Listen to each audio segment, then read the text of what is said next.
Hi students, क्या हाल चाल है? मस्त, एकदम बढ़िया। ओके, चलो स्टार्ट करते हैं। तो कल तक हमने पढ़ा था electric motor and AC generator, ठीक है।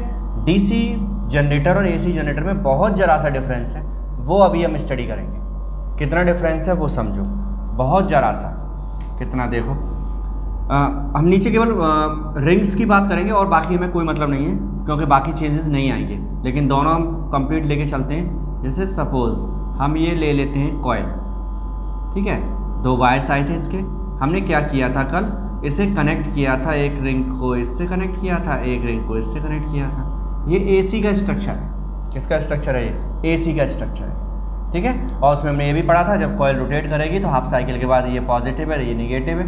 अगर फर्स्ट हाफ साइकिल में ये पॉजिटिव, ये निगेटिव है, फर्स्ट हाफ साइकिल में ये पॉजिटिव है, ये निगेटिव है, तो नेक्स्ट हाफ साइकिल में ये निगेटिव और ये पॉजिटिव हो जाएगा, तभी वो एसी है। क्लियर? अब हम बात करते हैं डीसी की, ठीक है। ये पिछले वीडियो में आपको मिल जाएगा। एसी की जगह अब हम बात करते हैं डीसी की। कॉइल फिर से बना लेते हैं हम। ये कॉइल तैयार हो गई हमारी, ठीक है। इसमें क्या होता है? इसमें होती है स्प्लिट रिंग। क्या है? स्प्लिट रिंग्स हैं, स्प्लिट रिंग्स हैं इसमें। मतलब ऐसे समझो जैसे एक ही रिंग को दो पार्ट में डिवाइड कर दिया है। एक ही रिंग थी, उसे टू पार्ट्स में डिवाइड कर दिया गया है। कैसे डिवाइड किया? देखो, यहाँ से इसका कनेक्शन कर दिया, इसे हाफ स्लिट ये और हाफ स्लिट ये रिंग है, इसका कनेक्शन इसके साथ कर दिया हमने, ठीक है। हाफ हाफ का कनेक्शन हो गया। अब मार्किंग में चलते हैं। ये हमारे पास था P Q R S, ठीक है। मैग्नेटिक फील्ड भी कंसीडर किया था हमने कल, मैग्नेटिक फील्ड कंसीडर किया था।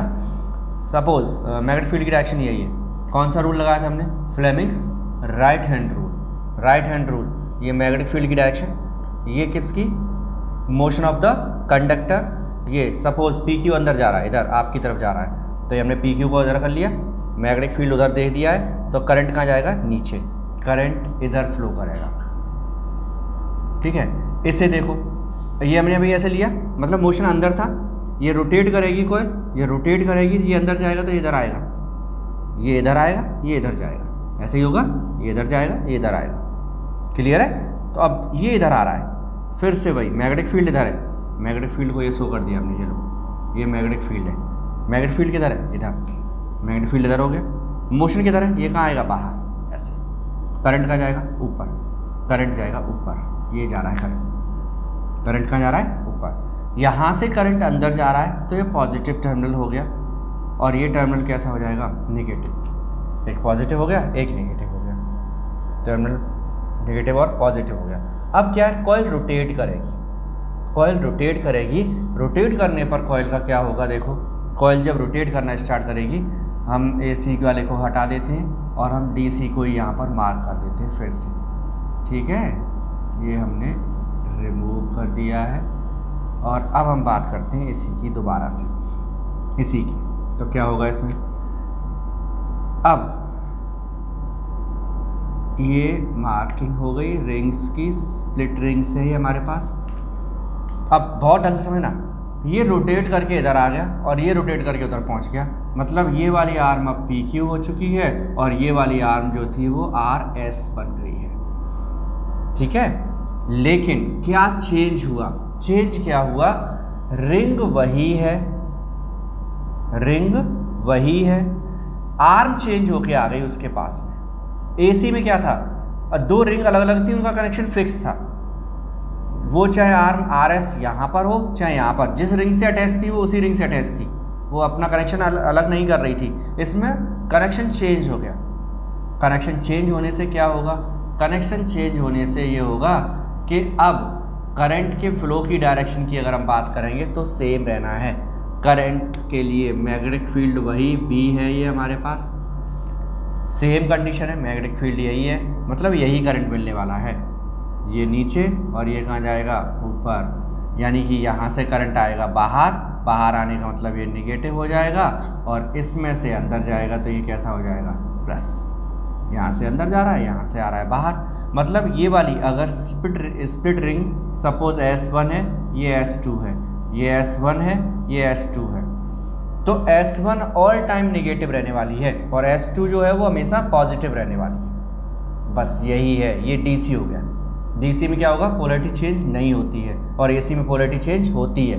बस एक रिंग का डिफरेंस है AC और DC में, बाकी फील्ड मैग्नेट वही, आर्मेचर वही, ब्रशेस भी वही, दोनों इसके साथ अटैच होंगे, एक इसके साथ एक इसके साथ। वहाँ 2 रिंग्स थी तो दोनों के साथ एक एक अटैच था, ब्रशेस भी वही, बस रिंग डिफर कर रही है। AC में 2 रिंग है हमारे पास, ठीक है, और DC में हाफ रिंग है, स्प्लिट रिंग हो गई है, एक ही रिंग के 2 पार्ट कर दिए हमने।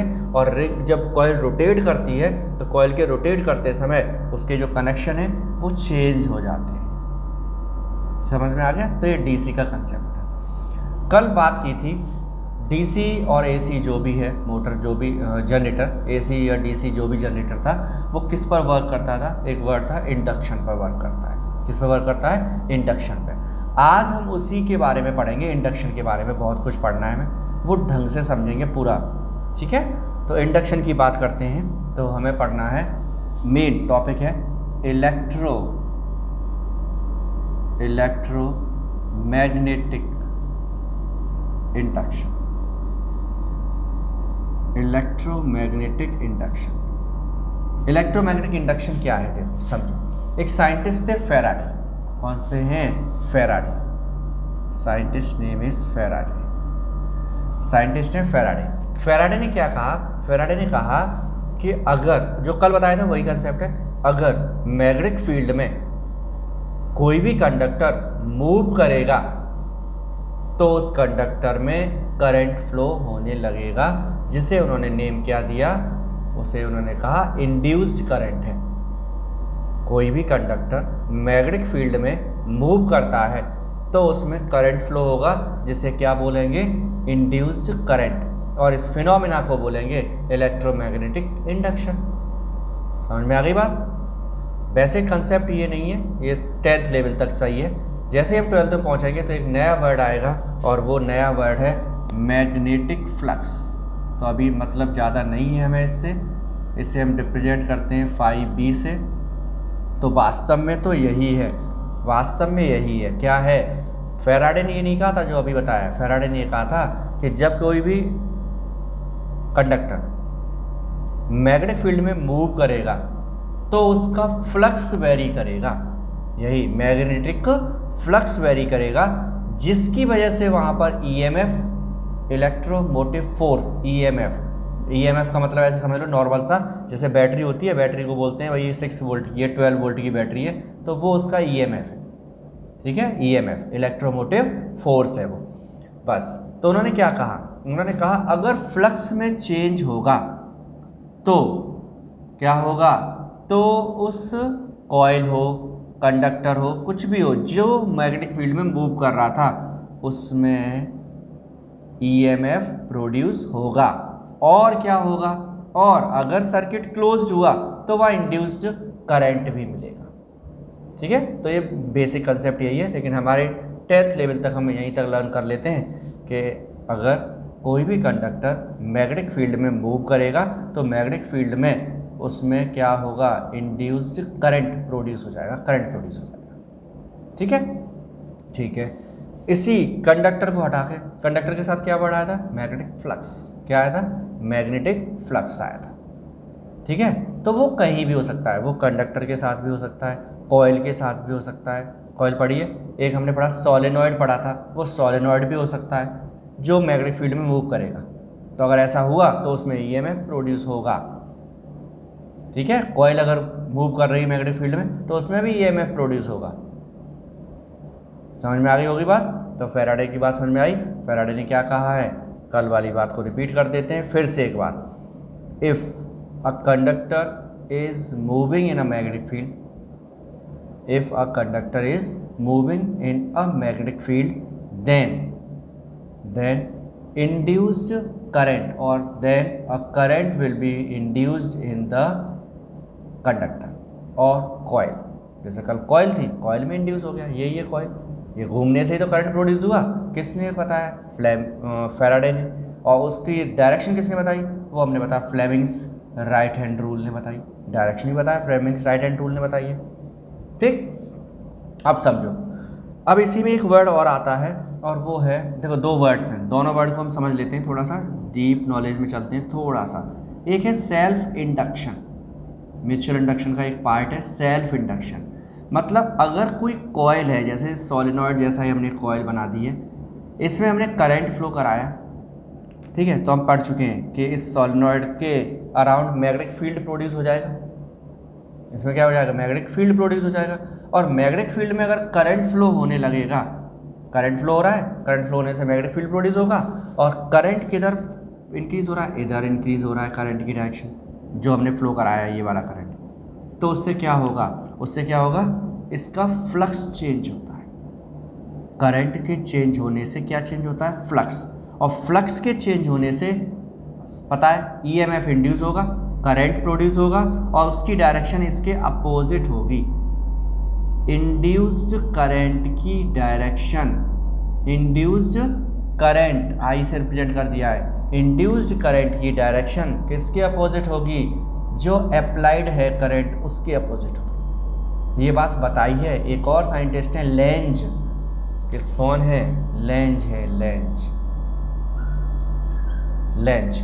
तो लेंज ने क्या कहा वो भी समझ लेते हैं। लेंज ने ये कहा कि पहले ऐसे समझ लो कि जो बेटा होता है वो अपने बाप का अपोज करता है। बेटा मतलब जिसको बाप और बेटे में क्या है रिलेशन, बाप और बेटे में ये रिलेशन है कि बाप ने बेटे को जनरेट किया हुआ है। सही है बात कि नहीं? तो बस यही बात समझ लो कि जो इंड्यूस्ड करंट है वो अप्लाइड करंट, यानी कि इसकी वजह से ये इंड्यूस हुआ है। अगर ये करंट नहीं होता तो मैग्नेटिक फील्ड नहीं होता, और मैग्नेटिक फील्ड नहीं होता तो इंड्यूस हो कहाँ से जाता। तो इसकी वजह से ये क्या हुआ, इंड्यूस हुआ, और ये इसका क्या करेगा, अपोज करेगा। इंड्यूस्ड करंट की डायरेक्शन हमेशा इस तरह से होती है कि वो जिसकी वजह से जनरेट होता है, due to which it is generated, it will always oppose that cause, उसी कॉज का अपोज करेगा जिसकी वजह से जनरेट हुआ है। अगर करंट इंक्रीज हो रहा है तो इंक्रीज होने का अपोज करेगा, अगर करंट डिक्रीज हो रहा होगा तो डिक्रीज होने का अपोज करेगा। मतलब न तो जीने देगा न मरने देगा। अगर करंट बढ़ना चाह रहा है तो उसको कम करने की कोशिश करेगा, करंट कम होना चाहेगा तो उसे बढ़ाने की कोशिश करता है। ये बात बताई किसने, लेंज। ठीक है, तो ये डीप नॉलेज हो गई, इतना डीप हमें नहीं जाना है, बस इंडक्शन तक लर्न कर लो केवल कि इंडक्शन क्या होता है। इंडक्शन होगा कोई भी मैग्नेटिक फील्ड में कंडक्टर मूव करता है या कॉइल मूव करती है तो उस कंडीशन में उसमें ईएमएफ इंड्यूस हो जाएगा। एक वर्ड बार बार लिख रहे हैं, हम लिख देते हैं EMF, electromotive force, this is electromotive force. तो ईएमएफ इंड्यूस हो गया है, ठीक है, और उसे इंड्यूस्ड ईएमएफ बोलेंगे। जो ईएमएफ इंड्यूस होगा उसे क्या बोलेंगे हम, इंड्यूस्ड ईएमएफ। और करंट अगर इंड्यूस हो रहा है तो इंड्यूस्ड करंट बोलते हैं। बात समझ में आ गई होगी। तो ये सेल्फ इंडक्शन हुआ, एक ही कॉइल की बात हुई।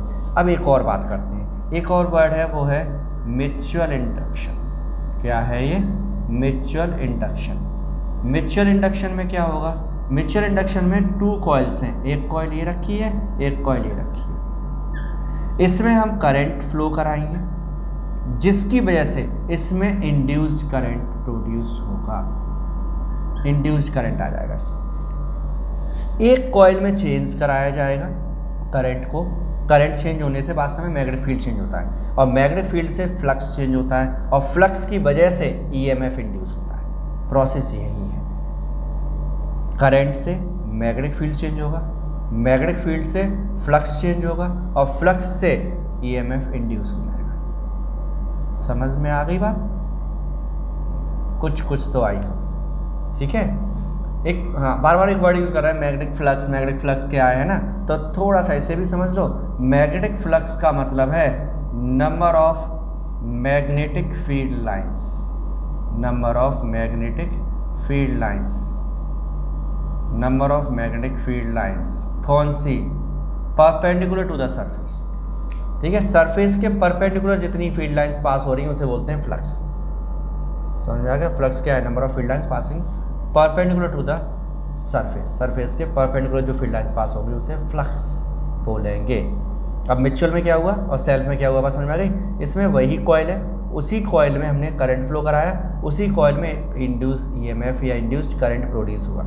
इसमें क्या होगा, इसमें कॉइल पहली अलग है, दूसरी अलग है। पहली कॉइल में हम करंट फ्लो कराएंगे जिसकी वजह से दूसरी कॉइल में ये EMF इंड्यूस होगा। ये फिनोमेना यूज़ कहाँ होता है, ट्रांसफार्मर में। ट्रांसफार्मर में 2 कॉइल्स होती हैं, प्राइमरी अलग सेकेंडरी अलग। कभी गौर करना ट्रांसफार्मर का, तो उसमें म्यूचुअल इंडक्शन से ही करंट फ्लो होता है ट्रांसफार्मर में जो।